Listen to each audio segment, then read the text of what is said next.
Comrade Govind Pansare हत्या प्रकरणी अटक करण्यात आलेल्या समीर गायकवाडच्या घरून गुरुवारी एसआयटीने डायरी हस्तगत केली आहे। डायरीच्या आधारे पोलिसांनी तपास सुरू केला आहे। या तपासात गायकवाडची मैत्रीण ज्योती कांबळे पोलिसांना सहकार्य करते आहे। या डायरीत बऱ्याच गोष्टींची नोंद आहे। पाहूया नेमकं काय या डायरीमध्ये आहे। यामध्ये 100 पेक्षा जास्त टेलिफोन मोबाईल नंबर आहेत आणि बहुतेक नंबर हे सनातनच्या साधकांचे आहेत। समीर आणि ज्योती यांनी एकत्रित इचलकरंजी आणि कोल्हापूरचे दौरे केले होते। आहे दोघे 7 महिन्यात 3दा इचलकरंजी आणि कोल्हापूर इथे गेले होते।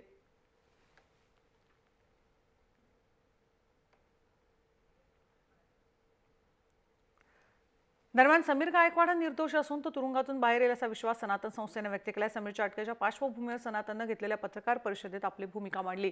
समीर गायकवाडला अनेक हिंदुत्ववादी संघटनांनी पाठिंबा जाहीर केल्याचंही यावेळी जाहीर करण्यात आलं। समीर हा सनातनचा साधक असून त्याला जाणीवपूर्वक अटक केल्याचा दावाही यावेळी करण्यात आला। समीर हा साधक आहे, त्यामुळे तो फिरतीवर असायचा। शिवाय त्याचं मोबाईलचे दुकान असल्यानं त्याच्याजवळ अनेक मोबाईल असल्याचं सनातनने सांगितलं। तपास करताना पोलीस जाणीवपूर्वक सनातन संस्थेला अडकवत असल्याचा आरोप करीत असल्याचं म्हटलंय।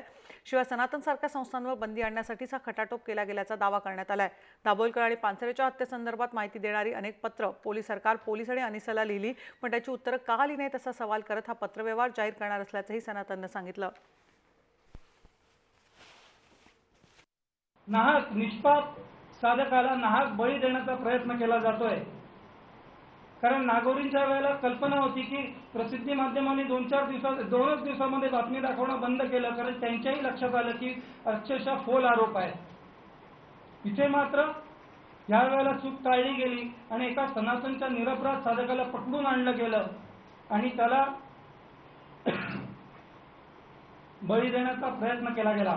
पुरोगामी संघटनांना वाटतं की सर्व हिंदूंना सेक्युलर बनवायचंय आणि त्याच्यावर सनातन संस्था येते, म्हणून आम्हाला नाहक त्रास देण्याचा प्रयत्न होतोय। हे स्वतः वकील असल्यामुळे कोल्हापूरच्या बार असोसिएशनने असं एक इनफॉर्मली किंवा असं ठरवलं अनौपचारिकरित्या की त्यांचा कोणी कुणी पकडला गेला तर त्याला वकील पद्धतीचं कोणी घेतलं नाही, त्यामुळे त्याला वकील नंतर मिळणं कठीण गेलं। एकतर त्यांनी लगेच सादर केलं, मग त्यानंतर पुणे, सातारा, सांगली, मुंबई या ठिकाणाहून हिंदू मुस्लिम परिषदेने तिकडे वकील पाठवले। संध्याकाळी 6 वाजल्याच्या नंतर न्यायाधीशांच्या चेंबरमध्ये जाऊन आम्ही न्यायाधीशांचे आदेश घेतले आणि रात्री 9 वाजता त्याची भेट घेऊन काय परिस्थिती आहे त्याची माहिती घेतली। गुन्ह्याचा तपास होत असल्यामुळे तुमचे प्रश्न उत्तर देत असताना मी म्हणणार का तपास आहे, त्यामुळे मी अकारण काही सांगणार नाही, पण आम्ही स्वतः या गोष्टीची आरोपीशी बोलून खात्री करून घेतो की तो निर्दोष आहे आणि त्याचा काही यामध्ये दोष नाही।